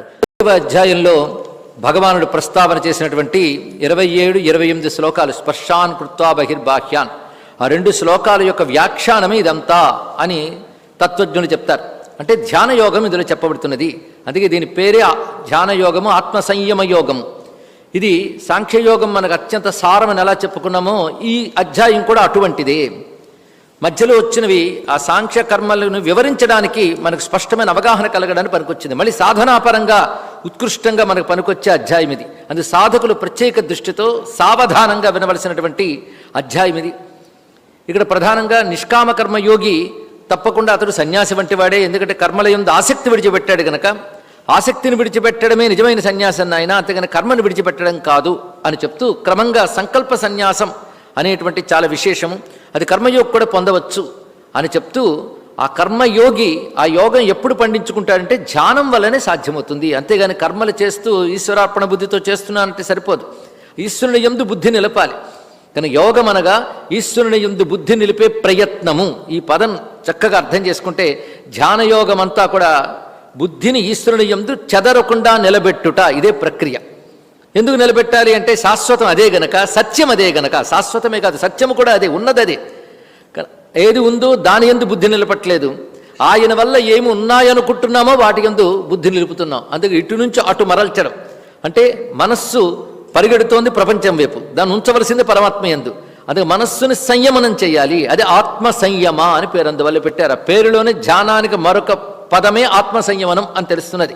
కనుక సాధకుడు చేయవలసిన మహాప్రయత్నం ఏంటంటే పరమేశ్వరుని యందు బుద్ధి నిలపడమే, అదొక్కటే. అది ఎలా నిలపాలో భగవానుడు ఇక్కడ చెప్తున్నాడండి. నిజంగా భగవానుడు కావాలనుకునే వాళ్ళకి మాత్రం ఇంతకు మించిన అధ్యాయం మరొకటి ఉండదు. ఎందుకంటే చివరికి కావలసిన గమ్యం అది అనుకున్న వాడికే చేతిలో భగవద్గీత కావాలి, భగవంతుడు కావాలనుకున్న వాడికే భగవద్గీత. అందుకని భగవంతుడి వల్ల ఏదైనా కావాలి అనుకుంటే కోరికలు, దానికి కావలసిన బాహ్య ప్రపంచం ఉంది, దానికి ఉన్న కర్మ ప్రక్రియలు చాలా ఉన్నాయి. కానీ ఇక్కడ ప్రధానంగా భగవంతుని యందు మనస్సు నిలపాలి. అది నిలపనంత వరకు శాంతి సుఖం అనేది ఉండదు. ప్రపంచంలో ఉందనుకోవడం మిథ్య మాత్రమే. కానీ శాంతి కావాలనుకునేవాడు, శాశ్వతమైన కైవల్యం కావాలనుకునేవాడు శాశ్వతుడైన భగవంతుని యందే మనస్సు నిలుపుతాడు. దానికి సాధనగా ఆసనం ఎలా ఉండాలి, కూర్చోవడం ఎలా చేయాలి. ఎందుకంటే మనస్సుని బాహ్య ప్రవృత్తుల నుంచి తీసుకువచ్చి క్రమంగా బుద్ధి ద్వారా పరమాత్మ యందు నిలుపుట, ఈ ప్రక్రియ పేరే ధ్యానం మొత్తం. ఇది గుర్తుపెట్టుకుని అధ్యాయం అనండి ఒక్క వాక్యాల్ని. దానికి ప్రయత్నంగా ముందు తాను కూర్చోవలసిన స్థితి, మనస్సును కూర్చోబెట్టడం కంటే ముందు మనిషి కూర్చోవాలి. వాడు తిన్నగా కూర్చుంటే తర్వాత మనస్సును కూర్చోబెట్టే ప్రయత్నం. అయితే కొన్నాళ్ళు మనసు ఎప్పటికీ నిలవట్లేదండి, ఎంత కూర్చున్నా అంటే నువ్వు కూర్చున్నావుగా, దీని ఫలితం తర్వాతకైనా చూపిస్తుంది లేని ఓదార్పు మాట కూడా ఉన్నది. సమంకాయ శిరోగ్రీవం ధారయన్నచలం స్థిర సంప్రేక్ష నాసికాగ్రం స్వం దిశచ్చానవలోకయన్. ఇక్కడ ప్రధానంగా తన నాసికాగ్రమును చూసి, స్వం నాసికాగ్రం అంటే ఇంకోటి ముక్కుకొని చూడడం కాదు, నీ ముక్కుకొనే చూసి అని అర్థం. ఇక్కడ స్వం నాసికాగ్రం అంటే ముక్కుకొనంటే ఇదా అదా అని కాదు, అసలు లక్ష్యం ఆత్మ యందు పెట్టాలి కనుక ముక్కు యందు పెట్టకూడదు అని చెప్పుకున్నాం. అంటే దృష్టిని ఊర్ధ్వము చేసి అనేది ప్రధానం. అంతఃకరణం వైపు త్రిప్పి ఇది దాని యొక్క ప్రధాన భావం. అంతఃకరణం వైపు త్రిప్పి కొంతమందికి హృదయస్థానంలో పరమాత్మని ధ్యానించడం, కొందరికి ఆజ్ఞాచక్రస్థానంలో ధ్యానించడం ఆ పూర్వ జీవలక్షణ సాధనలు బట్టి ఉంటాయి కనుక హృదయం వైపు దృష్టి పెట్టేటప్పుడు నాసికాగ్రం ఈ కొన అవుతుంది, ఆజ్ఞాచక్రం దృష్టి పెట్టేటప్పుడు భ్రూమధ్యస్థానం అవుతున్నది. ఈ విధంగా అన్వయించుకుంటే సరిపోతుంది. అప్పుడు తర్వాత చేయవలసింది దిశశ్చాన్ అవలోకయన్, దిక్కులను చూడకుండా అన్నాడు ఇక్కడ. అంటే దృష్టిని పెట్టాలి మధ్యలో ఇటు తిప్పి ఇలా కాదు, కానీ ధ్యానం అప్పుడు ఇటు అటు దృష్టి వెళ్ళనివ్వకుండా అని అర్థం. ఇలా చెప్తూ ప్రశాంతాత్మ విగత భీహి, మనస్సును ప్రశాంతపరుచుకొని భయాదుల్ని వర్జించి, ఎందుకంటే కాసింత భయం వచ్చినా నీ మనస్సులో కల్లోలం తీసుకొస్తుంది కనుక భయాలు శంకలు విడిచిపెట్టాలి. ఎందుకంటే మాయ భయంకరమైనది. శంకారూపేణ మచ్చిత్తం పంకీకృతమభూజ్యయ కింకరీయస్య సామాయ. అది శంకారూపంతో మాయ మన చిత్తాన్ని మలినం చేసేసింది. అలాంటి మాయని తన కింకరి చేసుకున్నటువంటి శంకరాచార్యకి నమస్కారం అన్నారు ఇక్కడ. అలాంటి మాయని తన వశం చేసుకున్నాడు మహానుభావుడు. అందుకే మాయ వల్ల భయాది వికారాలు వస్తాయి, దాన్ని జయించే ప్రయత్నం చేస్తే మాయను జయించవచ్చు. బ్రహ్మచర్య వ్రతే స్థిత, దీనికి అర్థం చెప్పుకున్నాం. మనస్సంయమ్య, మనస్సుని నెమ్మదిగా నిగ్రహించి మచ్చిత్త యుక్త, మచ్చిత్తుడై అంటే చిత్తము నాకర్పించిన వాడై, అంటే పరమేశ్వరుని యందు, అంటే పరమేశ్వరునైన నా యందు, ఆ పరమేశ్వరుడి కృష్ణుడిగా చెప్తున్నాడు ఇక్కడ. ఆసీత మత్పరః, మత్పరుడై ఉండాలి. యుంజన్నేవ సదాత్మానం యోగి నియతమానస శాంతిం నిర్వాణ పరమా మత్ సంస్థామధిగచ్చతి. ఈ విధంగా ప్రయత్నించువాడు, యుంజన్ అనే మాటకి ప్రయత్నించుట, లగ్నమనర్చుట, యోగము చేయుట. యోగమనే దాని క్రియాపదంగా చెప్తే యుంజన్ అని వస్తుందండి. అంటే యోగము చేయుట, లగ్నమనర్చుట. ఈ యుంజన్, యుక్త, యోగ ఈ మూడు శబ్దములు కూడాను ఈ అధ్యాయంలో పలుమార్లు వస్తూ ఉంటాయి. అంటే ప్రయత్నశీలుడు కావాలి, లగ్నం అనర్చాలి, యోగము చెయ్యాలి. భగవంతుడు కావాలనుకునే వాడికి ఇది తప్ప మరొక మార్గం లేదు. యుంజన్నేవం సదాత్మానం యోగి నియతమానస శాంతిం నిర్వాణ పరమాం.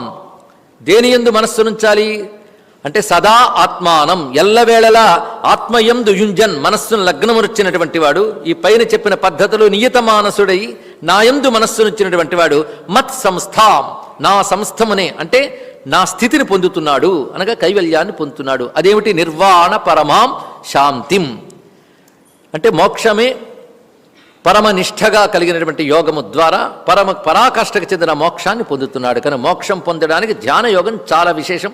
దానికోసం ప్రయత్నించే కర్మయోగి ఆరురుక్షువు అనిపించుకుంటాడు. అప్పుడు సాధన కర్మ, ఆరూఢుడు అప్పుడు సాధనం శమః. అందుకే అక్కడేమో కర్మకారణం ఉన్నట్టు శమకారణం. అంటే సన్యాసికి శమమే ధర్మము. శమము అంటే శాంతం అని అర్థం. ఇక్కడ శాంతం అంటే శమనము, ఉపశమనము, లోకము నుంచి లోకేశ్వరుడి మరల్చుటయే శమనం. కనుక ధ్యానంలో సాధనం శమము అంటే పరమాత్మ యందు మరల్చే ప్రయత్నం చేస్తున్నావు కనుక ప్రపంచం నుండి తీసుకువచ్చి పరమాత్మ యందు నిలిపే ప్రయత్నం పేరు శమం. అందుకే ధ్యానయోగానికి శమమే కారణము అని చెప్పడంలో ఏంటంటే కర్మయోగంలో నిష్కామంగా విద్యుక్త కర్మని చేస్తున్నావు, దానికది. ధ్యానయోగానికి శమము కారణము. శమం మళ్ళీ రెండు విధాలు, సాధన దశ, సిద్ధ దశ. సాధన దశలో పరమాత్మ యందు మనస్సును నిలపడానికి చేసే ప్రయత్నం పేరు శమం. శమం అనే మాటకు మనం అనేక మార్లు చెప్పుకున్న శమము, దమము మాటలు వినుంటారు. శమం అంటే అంతరింద్రియ నిగ్రహము, ఒకటే అర్థం. అంతరింద్రియ నిగ్రహం. అంతరింద్రియం అంటే మనసు, బుద్ధి, అహంకారం చేత నాలుగు లేవు, అంతా కలిపి ఒకే అంతఃకరణం. దాని యందు పరమాత్మ యందు నిలిపే ప్రయత్నం. దాని వృత్తిభేదం బట్టి పేర్లన్నీ చెప్తున్నాం ఇక్కడ. అది సంకల్పం, వికల్పం, సుఖం, దుఃఖం చేసేవాడు మనస్సు అన్నారు. అది నిశ్చయం చేసేటప్పుడు బుద్ధి అన్నారు. ఏదైనప్పటికి కూడా సంకల్ప వికల్పాలు చేస్తూ సుఖదుఖాలు అనిపిస్తూ మనస్సు కనుక దాన్ని నియంత్రించాలి. బుద్ధి నిర్వికల్పం, అది నిశ్చయాత్మకంగా ఉంటుంది. కానీ ముందు దాన్ని నియంత్రించి ఆ బుద్ధితో మనం మనస్సును పరమాత్మ యందు పెట్టుట, ఇది ప్రయత్నం. అందుకే బుద్ధి సాధనమవుతోంది ఇక్కడ. కానీ దీనిని అటువైపు మరల్చడమే శమము. అందుకే సాధన దశలో పరమాత్మ వైపు మరల్చే ప్రయత్నం పేరు శమము. సిద్ధ దశలో పరమాత్మ యందు లయమవడమే శమము. అందుకే ఆరూఢుడికి శమము అనే మాట చెప్పాడు. ఆరురుక్షుడికి కర్మ అన్నాడు. అంటే కర్మయోగికి కర్మ ప్రధానం, ధ్యానయోగికి శమం ప్రధానం. ధ్యానమనందు ఆరూఢుడైన వాడికి శమమే ఉంటుంది. ఇది ఆరురుక్షోర్మునేర్యోగం కర్మ కారణముచ్యతే. ఈ శ్లోకం కూడా యానిషా సర్వభూతానాం వలనే, ఈ శ్లోకం కూడా కర్మణ్యకర్మయప్పస్య శ్లోకం వలెనో గ్రంథి శ్లోకం. అందుకే దాన్ని గ్రంథి అని చెప్తే మళ్ళీ పెద్ద కష్టం ఉంటుందని చెప్పకుండా తేలిగ్గా విప్పేశాం గ్రంథిని. ఇప్పుడు విషయంలో ఏ విధంగా సాధన చెయ్యాలి అని చెప్తున్నారు. ఇంతవరకు కూర్చోవడం వరకు వచ్చింది. కూర్చోవడం తాపట్లేదు. మచ్చిత్త మత్పర మత్స్థాం స్థానం అధిగచ్చతి చెప్పేశాడు స్వామి. ఇప్పుడు అటువంటి యోగం చెయ్యాలనుకునేవాడు, ఆరూఢ స్థితి పొందాలి, ఈ జన్మలోనే పొందాలనుకున్నటువంటి వాడు నియమబద్ధమైన జీవితం గడపాలి. అందుకే ధ్యానం అంటే ఆ కూర్చున్న కొద్దిసేపు చేసే ప్రయత్నం మాత్రమే కాదు, అలా కూర్చునడానికి అనుకూలమైన జీవన విధానం మిగిలిన సమయంలో ఉండాలండి. 2 గంటలు ధ్యానం చేసావంటే మిగిలిన 22 గంటలు దానికి అనుకూలమైన జీవన విధానం ఉండాలి. వ్యవహార జీవితం ఉంటుంది, వ్యవహార జీవితంలో ఎలా మసలాలి? ఏంటండి ధ్యానం చేస్తూ కూర్చుంటే అవుతుందా? తిండి తిప్పులు అక్కర్లేదా? లోక వ్యవహారాలు ఉండవా అంటే ఉండాలి. అవి ఎలా ఉండాలో చెప్తున్నాడు ఇక్కడ నుంచి. నాత్యస్నతస్తు యోగోస్తి నచైకాంత మనస్నత నచాతి స్వప్నశీలస్య జాగ్రత్తో నైవ చార్జునాం. అతిగా భుజించిన వాడికి యోగము లేదు అంటే యోగము కలగదు. అందుకే అతి అస్నతస్తు యోగ నా అస్తి. బాగా తినేవాడికి యోగం లేదు అంటే ఇవాళ ఆయాసంగా ఉందండి అంటే వాడు యోగం ఉండదు, తెలుసుకోండి. ఇక్కడ అతిగా తినేవాడికి ఇక్కడ యోగం లేదు. అందుకని అసలు తిండి మానేసేని అంటే ఎవడైతే తిండి మానేస్తాడో వాడికి యోగము లేదు, ఇది తెలుసుకో. తిండి మానేసిన వాడికి లేదు. అందుకే అనస్నత భుజింపని వానికి నా ఏకాంతం అస్తి, వాడికి ఏకాంతం లేదుట. ఇది బాగా ఏకాంతము అంటే భగవత్ సాధనయే ఏకాంతం అండి. అక్కడ నువ్వు పరమాత్మ యందు మనస్సు నిలుపుట అంటే పరమాత్మ యందు అన్నప్పుడు పరమాత్మతో పాటు మరొకటి ఎందా? పరమాత్మ యందు మాత్రమే అని కదా. అప్పుడు ఎవడున్నాడు? పరమాత్మే ఉన్నాడు కదా. పరమాత్మతో మాత్రమే నువ్వు ఉంటే ఆయనతో ఏకాంతంలో ఉన్నట్టే కదా. అది ఏకాంతం అనే మాట, అది ఏకాంత శబ్దానికి అది అర్థం అండి. ఇక్కడ ఏకాంతంగా ఉన్నానండి బోరు కొడుతుందంటే బోరు కొట్టేవంటే నీకు ఏకాంతం లేదని అర్థం, తెలుసుకో. ఏకాంతంలో బోరు కొట్టదు, ఆనందం ఉంటుంది. ఇక్కడ ఏకాంతం అంత గొప్పది. అందుకే భక్త ఏకాంతినో ముక్షాహ అని నారద మహర్షి చెప్తాడు. భక్తుల్లో గొప్పవాడు ఎవడంటే ఏకాంత భక్తుడే గొప్పవాడు. వాడు పరమాత్మ తప్ప మరొకటి లేదు అంటే పరమాత్మ తప్ప నాకు ఇంకోటి అక్కర్లేదనే దశ కూడా దాటిపోయాడు. పరమాత్మ తప్ప మరొకటి లేదు అని తెలుగులోకి వెళ్ళాడు. ఇది తెలుసుకోండి. అక్కర్లేదు వేరు, పరమాత్మ తప్ప మరొకటి లేదు, ఆ సత్యం తెలియాలి. వాడు ఏకాంత భక్తుడు. అది పరమాత్మ తప్ప మరొకటి లేదు అనేది నీకు అనుభవానికి రావాలంటే పరమాత్మ తప్ప మరొకటి అక్కర్లేదనే స్థితి ముందు ఉండాలి. ఇక్కడ అది అనన్యం. అనన్య భక్తికి అర్థం అది. పరమాత్మ తప్ప అన్యం అక్కర్లేదని ఒకటి, పరమాత్మ తప్ప అన్యము లేదనేది ఒకటి. శ్రద్ధగా వింటున్నారు కదా. నేను ముందే చెప్పాను, జిజ్ఞాసువులు భక్తులకి మాత్రమే ఈ బోధ. అందుకే కృష్ణుడు చెప్పాడు, నా భక్తుడు కానివాడి గీత చెప్పగని. ఆయన చెప్పినే చెప్తూ ఉంటాం, ఏం చేస్తాం? అందుకే కృష్ణవాక్యం ధిక్కరించేమన్న బాధ కలుగుతుంది. కానీ నటన లేని భక్తి కలిగిన వారికి మాత్రము ఇదే గొప్ప సాధన అండి. ముందుగా కావలసింది భగవంతుడు తప్ప మరేమీ అక్కర్లేదు అనుకున్నవాడే జ్ఞానయోగానికి అర్హుడు, కర్మయోగానికి అర్హుడు, దేనికి జ్ఞానయోగానికి కూడా అర్హుడు. ముందు ఆయన తప్ప ఇంకేం అక్కర్లేదు అనుకోండి, తర్వాత ఆయన తప్ప మరొకటి లేదు అని ఎరుక కలుగుతుంది. ఆ ఎరుక కలిగితే అదే మోక్షం, మరొకటి కాదు. ఇక్కడ పరమాత్మ తప్ప మరొకటి లేదు, ఏకం అద్వితీయం బ్రహ్మ, అది తెలియగలగాలి. అంటే అంటున్న నువ్వున్నావు కదా, నేను కూడా లేను, నేను కూడా పరమాత్మనే అనే స్థితి అది.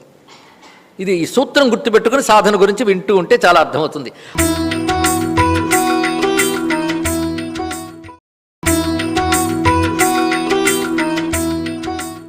ఏకాంతం నా అస్తి నచైకాంత మనస్నత. తిండి మానేసిన వాడికి ఏకాంతం సిద్ధించదు అంటే మనస్సును పరమాత్మ మీద నిలపడం తిండి మానేసిన వాడికి సాధ్యం కాదు. దీనికి సరిగ్గా ఉపనిషత్తుల్లో వీటికి బోధతో పాటు కథ చెప్తాడండి. చాందోగ్యోపనిషత్తులో శ్వేతకేతు వృత్తాంతం చాలామందికి తెలుసు. ఎందుకంటే చాందోగ్యోపనిషత్తు ఒక ప్రత్యేకమైన ఉపనిషత్తు. మహావాక్యాల్లో ఉపదేశవాక్యమైన తత్వమసి వచ్చింది చాందోగ్యోపనిషత్తు. ఈ శ్వేతకేతువుకే ఉపదేశించాడు గురువు. ఆ శ్వేతకేతువు సాధన చేయడానికి సుమారు 1,000 రోజులు ఏమి తినకుండున్నట్ట. 1,000 రోజులు ఉండగానే ఆ తర్వాత ఆయన చదివిన వేదం మర్చిపెట్టి ఇక్కడ ఇది పరిస్థితి ఏర్పడింది. తాను చదివిన వేదాది విద్యలన్నీ విస్మృతులు గడిపోయాయి. అప్పుడు ఆహారం తీసుకున్నాక మళ్ళీ స్మృతిలోకి వచ్చేట.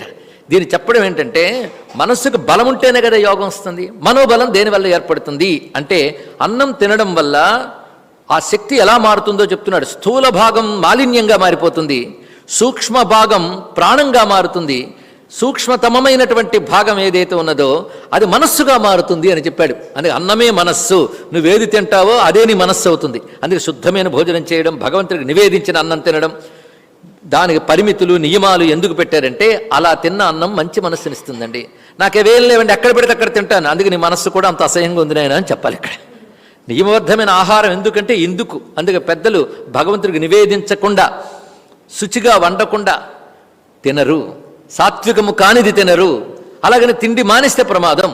ఇంకో మాట చెప్తారు మహానుభావులు శ్రీ శ్రీ శ్రీ తాడేపల్లి రాఘవనారాయణ శాస్త్రి గారు. గృహస్థుకు ఉపవాసం కూడదని చెప్పాడండి ఆయన. చూడండి ఇక్కడ, ఎందుకంటే గృహస్థుకి అతిథ్యర్భం ఒకటి ఉంది, వాళ్ళకి భోజనం పెట్టాలి, దేవతలకు నివేదన చేయాలి, ఇవన్నీ కూడా ప్రధానం. అయితే అసలు ఉపవాసాలు కాదు, కొన్ని నియమాలతో ఏకాదశి, ఒక శివరాత్రి, అంతే. లేనిపోని ఉపవాసాలు, ఆఖరికి తిండి తినకుండానే పూజ చేస్తే భగవంతుడు అనుగ్రహిస్తాడు అని కొంతమందికి భ్రాంతి ఉంది. అలాగని కడుపు నిండా తినమని ఎవడి చెప్పట్లేదు. కానీ ఒకవైపు వైద్యులు హెచ్చరిస్తున్నా కూడా మొండికేసి తింటూ ఉంటే అది చెప్పలేక ఇతరులు బాధపడుతూ ఇదే ఆధ్యాత్మిక మార్గం అని అసహించుకునే స్థితి ఏర్పడుతోందండి. అందుకే తెలుసుకోవడం ఇక్కడ. ఎందుకంటే విచారణ లేదు, భక్తి లేదు, వాటి తెలుసుకునే ప్రయత్నం లేదు. అవి చెప్తే నిద్రాదులు వస్తున్నాయి. కానీ ఉపవాసాదులు ఇవన్నీ చేస్తూ మాత్రం చేస్తున్నామంటే దీన్ని ఛాదస్తం అంటారు. దాన్ని మాత్రం మనం ఛాందసం అని అనాలి పద్ధతిగా చేస్తే. ఛాందసం అంటే ఛందస్సు చెప్పిన ప్రకారం జీవించుట, వేదం ప్రకారం జీవించడం. వేదంని కథ చెప్తున్నాడండి ఇక్కడ ఇంత చక్కగా. మళ్ళీ 15 రోజులైన తర్వాత అది తిన్నాక బుద్ధి పనిచేసిందిట, అంటే మనస్సు మళ్ళీ పనిచేసింది. ఈ కథ ద్వారా మనకి ఎప్పుడు ఏమి చెప్పదలుచుకున్నాడంటే, అక్కడ తత్వమసి మహావాక్య వివేచన తర్వాత బుద్ధి పనిచేస్తేనే కదా ఒక విషయం నీకు అర్థమవుతుంది. అర్థమైతేనే కదా నువ్వు నియంత్రించడము, దేని యందు పెట్టాలో తెలియాలి కదా. ఊరికనే మనస్సు నిగ్రహించి పట్టుకొచ్చానండి అదో ప్రమాదం. ఒక ఆయన బాంబు దొరికింది పట్టుకొచ్చానండి అంటాడు, అందరికీ భయమే అది ఎక్కడ పెడతాడో అని. కనుక అది ఎక్కడ పెట్టాలో తెలియాలి కదా మనస్సుని. ఇక్కడ పరమాత్మ ఎందుకు పెట్టాలంటే మరి పరమాత్మ అంటే ఏమిటో తెలియాలి. నేను పరమాత్మ అనే వస్తువు లోపల కూర్చుందా పెట్టేయడానికి? ఆ శివలింగం మీద నీరు పోసేంటే సులభం, శివలింగం కనబడుతుంది. అసలు శివలింగం ఎక్కడుంది అది కనబడదు. అది లేని చోటు లేదు. ఆపాతాళ నభస్థలాంతాన్ని చదువుతావు. ఆపాతాళ నభస్థలాంత ఉంటే మధ్యలో భూమి లేదు, ఇక్కడ కూడా శివుడిని చూడలేకపోతున్నావు. ఇది పరిస్థితి మనకి. ధ్యాన శ్లోకాలు అర్థం చేసుకున్నా ఆ సాధన చేయడం లేదో మనకు తెలిసిపోతుంది. ఇక్కడ చూడండి, ఇక్కడ ఆ పరమాత్మ ఎందుకు పెట్టాలంటే ఎక్కువ తిన్నా అడ్డంకే, తక్కువ తిన్నా అడ్డంకే అని చెప్తున్నాడు. దీనికి ఎన్ని చోట్ల మనకి వేదాంత శాస్త్రం చెప్తుందంటే అశనం ఔషధమివా. ఇది కేవలం ధ్యానానికి జ్ఞానానికే కాదండి, ఆరోగ్యవంతమైన జీవితానికి కూడా. ఇది తెలుసుకోండి. భగవద్గీత చెప్పే నియమబద్ధమైన జీవితం ఏదైతుందో అది దీర్ఘాయుష్మంతుడిగా ఆరోగ్యవంతుడిగా ఉంచుతుంది. వ్యసనపరుడు కాకుండా. వ్యసనపరత్వం ఎప్పుడు వస్తుంది? విషయాలందు ఆసక్తి ఉంటేనే వ్యసనపరత్వం వస్తుంది. ఆ విషయం నన్ను నాశనం చేస్తుంది తెలిసినా ఆసక్తి విడిచిపెట్టలేకపోతున్నాం. భగవానుడు ఏమన్నాడు? ఆసక్తిని విడిచిపెట్టన్నాడు. కానీ ఆసక్తిని విడిచిపెట్టు అనేది మోక్షం దాకా కాదు, చక్కని జీవితం కోసం కూడా అవసరమే. ఇది తెలుసుకోండి. కానీ ఆధ్యాత్మిక విద్య అంటే చెట్ట చివరికి చూసుకున్నదిన భ్రాంతి ఉంటే ఇది విడిచిపెట్టేయండి. కానీ విషయాసక్తి విడిచిపెట్టడం చక్కని జీవితానికి కూడా అవసరం. అందుకే నా స్యత్నతస్తు యోగోస్తి. ఇక్కడ అశనం ఔషధమివా అని శాస్త్రం చెప్తోంది. అశనం అంటే ఆహారం. ఆహారాన్ని ఔషధంలా భుజించు. ఔషధం దేనికి భుజిస్తారండి? రోగం వస్తే అన్నాడు. మనకేం రోగం? మాయ రోగం. అది పోవాలి కదా. దానికి మా భగవత్పాలు వారు చెప్తారు, క్షుద్వ్యాధిశ్చ చికిత్సతాం. సాధన పంచకం అని 5 శ్లోకాల్లో 50 విషయాలు చెప్పాడు మహానుభావుడు. అది స్టడీ చేసినా చాలు బ్రతుకు బాగుపడిపోతుంది అన్నాడు ఆయన. వేదో నిత్యమధీయతాం తయుతం కర్మస్వనుష్ఠీయతాం తేనే సస్య విధీయతాం అంటూ మొదలు పెడతాడు. ఇక్కడ మనం చేయవలసినటువంటి కర్తవ్యాలన్నీ కూడా సాధన పంచకంలో చెప్పేశాడు మహానుభావుడు. అందులో ఒక మాట, క్షుద్వ్యాధిశ్చ చికిత్సతాం. ఆకలి అనే రోగానికి మందు. మందు ఎలా పుచ్చుకుంటారండి? మందు బాగుందని ఇంతంత తింటారా? బాగులేదని వాడు చెప్పిన డోస్ కంటే తక్కువ వేసుకుంటారా? డోస్ అంటే మాత్ర. మాత్ర అంటే పరిమితి. అంతే. మాత్ర అంటే ట్యాబ్లెట్ అని అర్థం కాదు ఇక్కడ. మాత్ర అంటే డోసేజ్ అనే మాటకి సంస్కృత పదం మాత్ర అని అర్థం. ఇక్కడ ఎంత తీసుకోవాలో అంత తీసుకోవాలి ఇక్కడ. అది అందుకే ఔషధమివ. కనుక ఆహారం దగ్గరికి వెళ్ళిన ప్రతిసారి నేను ప్రాణరక్షణార్థం, ప్రాణశక్తి సంరక్షణార్థం. ఎందుకంటే ఎక్కువ అన్నం తిన్నా ప్రాణశక్తి పనిచేయదు, అన్నం తగ్గించినా ప్రాణశక్తి పనిచేయదు. అందుకే ప్రాణశక్తి పనిచేస్తేనే కదా ప్రాణాయామాదులు. అందుకే ధ్యానయోగంలో ఇది చాలా ప్రధానమైన అంశము. నచ అతిస్వప్నశీలస్య జాగ్రత్తో నైవ చార్జున. అతిస్వప్నశీలస్య అంటే మిక్కిలి నిద్రించేవాడికి కూడా యోగం పనిచేయదు. ఎక్కువ నిద్రపోయేవాడు, ఎందుకంటే కాలపరిమితి పెట్టారు. ఆ కాలపరిమితులు నిద్రపోవాలి. అది వైద్యశాస్త్రం కూడా మనకు చెప్తూ ఉన్నటువంటిది. సామాన్య జీవితం గడిపేవాడికి కనీసం 8 గంటలు ఉండాలని, యోగ జీవితం గడిపేవాడికి కనీసం 6 గంటలు ఉండాలని చెప్తూ ఉంటారు. అదేవిధంగా ఏ జాములో పడుకోవాలి, మళ్ళీ ఏ జాములో లేవాలో తెలుసుకోవాలి. 6 గంటలు పడుకున్నారు కదా, పడుకోమన్నారు కదా అని అర్ధరాత్రి 12 వరకు ఏవేవో చూసి అప్పుడు పడుకుని ఉదయం 6కో 7కో లేవడం కాదు. ఇక్కడ రాత్రి భాగంలో ఏ భాగం నిద్రకి ఎలా వినియోగించాలి, సాధనకి ఎలా వినియోగించాలో కూడా చెప్పారు ఇక్కడ. అదేవిధంగా ఎక్కువ నిద్రపోకూడదు. జాగ్రత్తగా నైవ. అలాగే ఎక్కువ మెలకువలా ఉన్నవాడికి కూడా ప్రమాదమే అన్నాడు ఇక్కడ. ఎక్కువ నిద్రపోతే తమోగుణం పెరుగుతుంది, ఎక్కువ మెలకువగా ఉంటే శరీర వ్యవస్థ దెబ్బతిని రజోగుణాదులు కూడా వచ్చి బుద్ధి పనిచేయని పరిస్థితి ఏర్పడుతుంది. ఈ మాట వేదం చెప్తోందండి. ఇది భారతీయ సంస్కృతి. వేదం అంటే సరి అయిన జీవన విధానం నేర్పుతుంది. సరి అయిన జీవన విధానం. ఆ జీవన విధానమే మనకి గీత ద్వారా, పురాణాల ద్వారా, ఇతిహాసాల ద్వారా వేదం చెప్పిన దాన్నే మన వాళ్ళు ఇచ్చారు. అది వైదిక జీవనం అంటే, అది ధర్మ జీవనం అంటే, అది హైందవ జీవనం అంటే, అది నిజమైన మానవుడి జీవనం అంటే. దాన్ని చెప్పిన మహర్షులకు నమస్కారం చేసుకుందాం ఇక్కడ. యదు హవా ఆత్మసమ్మితం అన్నం తదవతి. నీకు ఎంత అవసరమో అంత తీసుకుంటే తత్ అవతి, అది రక్షిస్తుంది. ఇది శతపథ బ్రాహ్మణం అని వేరే భాగంలో చెప్పబడుతున్నది. తన్న హినస్తి, నీకు ఎంత అవసరమో అంత తీసుకోకపోతే అది హినస్తి, హింసిస్తుంది సుమా. యద్భూయో హినస్తి, ఎక్కువైనా హింసిస్తుంది సుమా. తద్యత్ కనీయోన్నన్న తదవతి, అది ఎక్కువైనా కనీయమే అంటే అల్పమైనదే అని తెలుసుకో, అంటే నిన్ను నాశనం చేస్తుంది తెలుసుకో అని చెప్పాడు ఇక్కడ. అదేవిధంగా ఆహారం తీసుకునేటప్పుడు ఎలా తీసుకోవాలో ధర్మశాస్త్రం వైద్యశాస్త్రం కూడా మనకు చెప్తోంది. చిత్రం ఏంటంటే, ఒక ఆయుర్వేదంలో గొప్ప నిపుణుణ్ణి తీసుకువచ్చి ధర్మశాస్త్ర నివేత్తని తీసుకొచ్చి ఇద్దరిని మాట్లాడమంటే ఇద్దరు ఒకటే చెప్తారు. అది భారతీయ సంస్కృతి అండి ఇక్కడ. అందుకని మెడిసిన్ ఒకటి చెప్తుంది, రిలీజన్ ఒకటి చెప్తుంది అంటే అదేం మతం? రెండు కలిపి ఒకటే చెప్తుంది. అది భారతీయ హైందవ మతం యొక్క గొప్పతనం. ఆయుర్వేద నియమాలన్నీ ధర్మశాస్త్రం చెప్తోంది, ఈ రెండు కలిపి వేదాంత శాస్త్రం చెప్తోంది. ఇవన్నీ మహాభారతాది గ్రంథాల్లో బోధ రూపంలో గాథ రూపంలో కనిపిస్తుంది. బోధ చూపిస్తాడు, గాథను చూపిస్తాడు, రెండూ చెప్తూ ఉంటాడు. అలాగ మనకి స్మృతుల్లోంచి వచ్చిన ఒక వాక్యం, అర్థం సవ్యంచ అన్నస్య. అర్థం అంటే కడుపులో సగభాగం అన్నంతో నింపాలి, 30 భాగం నీళ్లతో నింపాలి, 25 భాగం గాలితో నింపాలి అని. అంటే గాలితో అంటే లోపల సిలిండర్ పెట్టుకోమని కాదు, గాలి ఆడడానికి చోటు ఉంచాలి అని అర్థం ఇక్కడ.